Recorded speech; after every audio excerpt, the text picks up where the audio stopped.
Hello बच्चों, आज हम कक्षा 6 की हिंदी पुस्तिका ज्ञान सागर का 18वां अध्याय का अभ्यास कार्य करेंगे। तो शुरू करते हैं। पंच परमेश्वर। पहला प्रश्न है, ऊपर दिए गए अनुच्छेद में से उन शब्दों को छांट कर लिखिए जिनमें किसी काम के होने या करने का पता चलता है, अर्थात क्रिया का। जैसे कोई काम होना या हो गया या हो रहा, ये सब जहाँ भी हो वो वाक्य क्या होता है, वो शब्द जो है वो क्रिया होता है, यानी काम करना किसी भी तरह का। तो इस आपको वाक्य में आपको ढूंढना है। मौसी ने पंचायत के लिए लोगों को इकट्ठा किया। वह अलगू चौधरी के पास भी गई। अगले दिन पंचायत बैठी, सारे गांव के लोग इकट्ठे हुए। अलगू चौधरी भी आया। वह जुम्मन के साथ बैठा था। अब आप इसमें देख सकते हो कि कितने सारे वाक्य हैं जो क्रिया है, जिनमें शब्द जो है वो क्रिया है। किसी भी शब्द में क्रिया का, वाक्य में क्रिया का तो प्रयोग होता ही है। जैसे आप यहाँ देख सकते हो, पंचायत के लिए लोगों को इकट्ठा किया गया। इकट्ठा मतलब इकट्ठा करना भी एक काम है, यानी काम हो रहा है, सबको एक जगह भीड़ भाड़ को समेट के बुलाना। तो ये इकट्ठा जो है वो हो गया आपका। अलगू चौधरी के पास भी गई मतलब जो मौसी थी अलगू चौधरी के पास गई, तो जाना भी एक काम हुआ, तो ये भी एक क्रिया हो गया। फिर अगले दिन पंचायत बैठी। बैठना, उठना, सोना, जगना, ये सारे क्या है, क्रिया के ही रूप हैं। तो बैठी जो शब्द है वो क्रिया हो गया। सारे गांव के लोग इकट्ठे हुए, ये भी हो गया क्रिया। अलगू चौधरी भी आया, गया, सोया, ये सारे जो शब्द हैं वो क्रिया हैं। तो आपको उस वाक्य को पढ़ के उसका पता लगाना है। वह जुम्मन के साथ बैठा था भी हो गया क्रिया। तो यहाँ मैंने लिख दिया, आप देख सकते हो। दूसरा प्रश्न है, नीचे दिए गए वाक्यों में से क्रिया शब्दों को चुनकर लिखिए। ये भी सेम है, जैसे आपको वाक्य पूरा पढ़ना है और उसमें कौन सा शब्द है जो क्रिया का रूप है, तो उसको लिखना है। जैसे पहला है, प्रदीप ने दरवाजा खोला।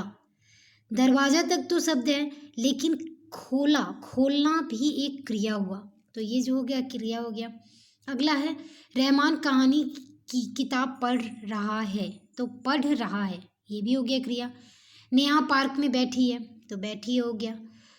रोहित पिताजी को पत्र लिख रहा है, लिखना भी हुआ क्रिया।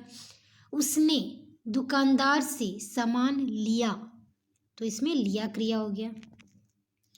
अगला प्रश्न है, कोष्टक में दी गई क्रियाओं के सही रूप द्वारा नीचे दिए गए वाक्यों को पूरा कीजिए। तो आप देख सकते हो यहाँ ब्रैकेट में दिया है सब, तो इस शब्द का रूप दिया हुआ है, लेकिन इसमें क्या प्रयोग करना है, इस वाक्य के साथ क्या शब्द सही है वो आपको लिखना है।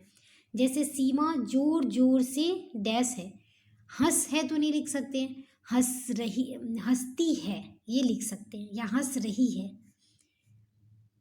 शिक्षक हिंदी डैश है, पढ़ है नहीं लिख सकते, पढ़ाते हैं या पढ़ रहे हैं ये भी लिख सकते हैं, तो ये होगा पढ़ाते हैं। अगला है, पेड़ पर चिड़िया डैश है, बैठ है नहीं होगा, बैठी है। बच्चे रोज शाम को डैश हैं, तो खेलते। वे सभी मेला देखने चले गए। तो ये सारे जो ब्रैकेट में शब्द हैं इनको आपको उचित शब्द जोड़ के इसको पूरा करना है क्रिया में। मछली पानी में तैरती है, ठीक है। नेक्स्ट, अगला प्रश्न, नीचे दिए गए वाक्यों में से क्रिया शब्द छांट कर लिखिए। अभी आप पढ़े थे कि क्रिया को चुन के अलग करना था, अभी इसमें है क्रिया शब्द छांट कर लिखिए, ठीक है। क्रिया जोड़ के आप भी लिखे थे आप पिछले में, अभी है जितनी सारी क्रिया है इनको अलग करना है। तो यहाँ इसमें क्या है, मोर नाचता है क्रिया हो गया।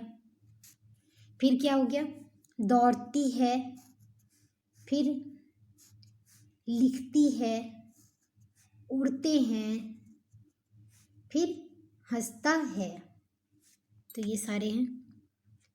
अगला प्रश्न है, उचित क्रिया छांटते हुए अनुच्छेद के खाली स्थान भरिए। तो आपको ये बॉक्स में दिया हुआ है सारे शब्द, इन्हीं शब्दों से नीचे के फिल इन द ब्लैंक्स को भरना है। तो आप सब पढ़ते जाएंगे, आप आराम से लिख सकते हैं। एक दिन अर्चना कैसे तो सो रही थी। सोते सोते उसने एक मज़ेदार सपना देखा। उसने देखा कि उसके घर के बाहर एक आम का पेड़ है। उस पर बहुत सारे आम लटक रहे थे। हवा बहुत जोर से चल रही थी। तेज हवा के कारण बहुत सारे आम जमीन पर गिर गए। उसने अपनी फ्रॉक से ढेर सारे आम भर लिए फ्रॉक में। उसने अपने भाई रोहित को भी आम दिए। वे बड़े मज़े से आम खाने लगे। तभी माँ की आवाज़ सुनाई दी, बच्चों कहाँ हो? इतने में माँ बच्चों के पास आ गई और पूछा कि इतने सारे आम कहाँ से लाए। अर्चना ने सारी बात बताई। तभी उसके गले में कुछ अटक गया। वह पानी चिल्लाने लगी। अचानक उसकी आँख खुली। उसने इधर उधर देखा, वहाँ कोई नहीं था, न आम, न भाई और ना ही माँ। अरे यह तो सपना था, कहते हुए वो जोर से हंसी। तो ये हो गया आपका अनुच्छेद का फिल इन द ब्लैंक्स, जिसको आपने पूरा किया। अगला प्रश्न है, नीचे दिए गए शब्द उपसर्ग अथवा प्रत्यय लगाकर बनाए गए हैं। शब्दों में से मूल शब्द, उपसर्ग और प्रत्यय अलग अलग करके लिखिए। तो आप देख सकते हो यहाँ मैंने फिल इन द ब्लैंक्स में भर दिया है। लापरवाही में ला उपसर्ग है, फिर मूल शब्द जो है लापरवाह है और प्रत्यय जो है ई है। फिर सचेत में स है उपसर्ग, चेत है मूल शब्द और अ जो है प्रत्यय है। ये तीनों शब्द मिलके तब बने हैं सचेत। फिर कमज़ोर, इसमें क जो है, कम जो है वो आपका उपसर्ग हो गया, जोर जो मूल शब्द हो गया और प्रत्यय जो है र है। इन तीनों से मिलकर जो शब्द बना वो हुआ कमज़ोर। ईमानदार में ई उपसर्ग, ईमान मूल शब्द और दार हो गया प्रत्यय। इन तीनों से मिलकर क्या बना? ईमानदार। फिर हुआ दास्ता में दा उपसर्ग, दास प्रत्यय, दास जो है मूल शब्द और ता जो है प्रत्यय हुआ और तीनों मिलके क्या बना? दासता। नीचे कुछ मुहावरे और अर्थ दिए गए हैं। जो मुहावरे जिस अर्थ को बताते हैं उन्हें उस अर्थ वाले खाने में लिखिए। ये जो बॉक्स है इसमें शब्द दिए गए हैं, आपको इसे पढ़ना है और नीचे दिए गए शब्द जैसे परिश्रम करना, खुश होना और मर जान। तो ये जो शब्द है परिश्रम करना, ऊपर जो शब्द दिए गए वाक्य दिए गए हैं उनमें से पढ़ के आपको समझना है कि कौन सा जो वाक्य है वो परिश्रम करना से संबंधित है। जैसे घी के दिए जलाना, घी के दिए जलाना अर्थात बहुत ज़्यादा खुश होना, है ना। जैसे अयोध्या में जब राम लौटे थे 14 वर्ष के वनवास के बाद, तो सारी अयोध्यावासी जो थे खुशी में क्या थे? घी के दिए जलाए थे, हुए ना। तो ये हो गया मतलब अत्यधिक खुश होना। एड़ी चोटी जोर लगाना मतलब कठिन से कठिन मेहनत के लिए तैयार रहना और मेहनत करना, तो क्या हो जाएगा? परिश्रम करना। दम तोड़ना अर्थात जब कोई मर जाता है तो आप बोलते हैं ना उसने दम तोड़ दिया, तो ये आपका मर जाना में होगा। जान से हाथ धोना मतलब इसका अर्थ भी वही है, मतलब मर जाना, जान से हाथ धोना, तो उससे भी मर जाना में लिखेंगे।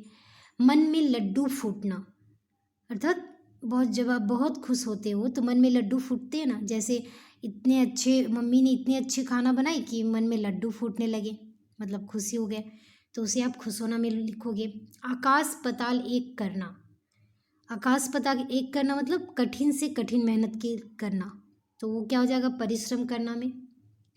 फिर प्राण पखेरु उड़ना, इसका भी अर्थ होता है मर जाना, जैसे कि उसके प्राण पखेरु हो गए मतलब मर गए। फूला न समाना, इसका अर्थ भी होता है खुश होना, तो आप इसमें लिखोगे फिर है रात दिन एक करना, मतलब कठिन मेहनत करना, तो परिश्रम करना। तो आप देख सकते हो मैंने यहाँ लिख दिया परिश्रम करना में,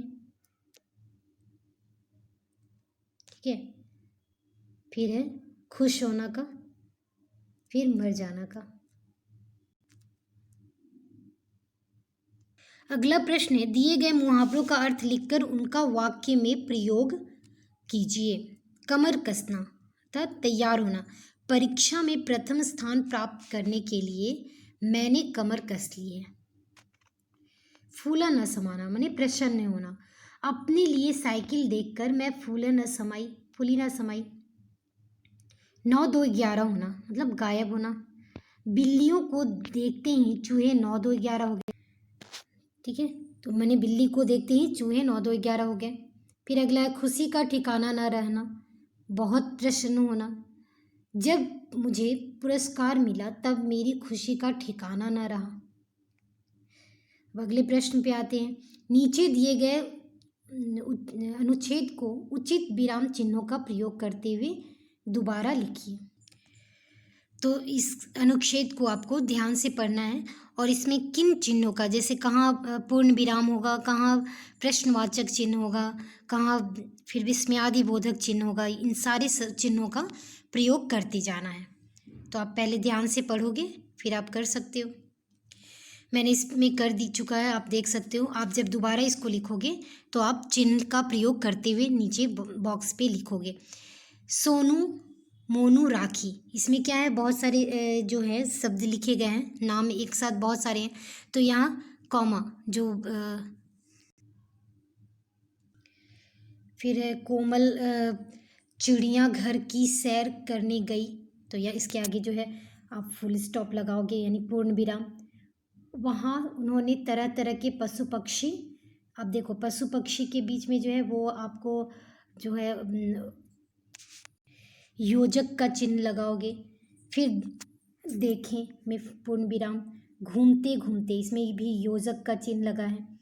वे शेर के पिंजरे के पास पहुंच गए, पूर्ण विराम। शेर को देखकर सोनू के मुंह से निकला अरे, तो अरे जो है आपको विस्मयादि बोधक चिन्ह है, यहाँ लगेगा। फिर इतना बड़ा शेर मैंने पहली बार देखा, तो यहाँ आपका पूर्ण विराम। फिर आप देखो यहाँ पर जो है राखी से ने पूछा अरे कोमल और सोनू कहाँ चले गए, तो आप देख सकते हो यहाँ जो है ऊर्ध्वधरण चिन्ह लगेगा। यहाँ आपको ये जो है प्रश्न विस्मयादि बोधक चिन्ह। फिर मोनू कहाँ चले गए, तो पूर्ण विराम। सोनू ने दूसरे पिंजरे की तरफ इशारा करके बताया देखो, तो आप देखो जहाँ ये जो है सेंटेंस जो है पूरा कंप्लीट नहीं हुआ, तो यहाँ जो हलंत लगाएंगे, हलंत लगा के उसके बाद देखो वे रहे, तो ये जो पूरा लाइन है, हर लाइन पूरा कंप्लीट होने के बाद ही हम फुल स्टॉप जो पूर्ण विराम लगाते हैं। तो इसके पहले क्या ये लगाए हैं कॉमा जो है हलंत, तो ये लगाएं। वे उस पिंजरे में क्या देख रहे होंगे, तो ये क्या देख रहे होंगे, तो यहाँ होगा प्रश्न सूचक चिन्ह, क्या देख रहे होंगे प्रश्न है। फिर आपको राखी ने कहा, तो उसके बाद चलो हम भी वहाँ चलते हैं, तो आप देख सकते हो यहाँ पे दो वाक्य एक साथ जुड़ा है, तो यहाँ आपको हलंत लगाना होगा, तो ये लगाएं। फिर आपको ऊर्ध्वाधरण चिन्ह भी लगाएंगे। फिर यहाँ फुल स्टॉप, सेंटेंस जब कंप्लीट होता है तो पूर्ण विराम लगाते हैं। शेर को देखकर मेरे तो पसीने छूट रहे हैं, सेंटेंस जब भी कंप्लीट होता है तो आप पूर्ण विराम लगाओगे। तो इस तरह से आप पूरे अनुच्छेद को पढ़ पढ़ के और कहाँ कौन सा चिन्ह लगेगा वो लिख सकते हो। तो इस पार्ट का सारा जो अभ्यास कार्य था हमारा समाप्त होता है। अगर आपको वीडियो अच्छा लगा तो लाइक करें, शेयर करें और सब्सक्राइब ज़रूर करें। धन्यवाद।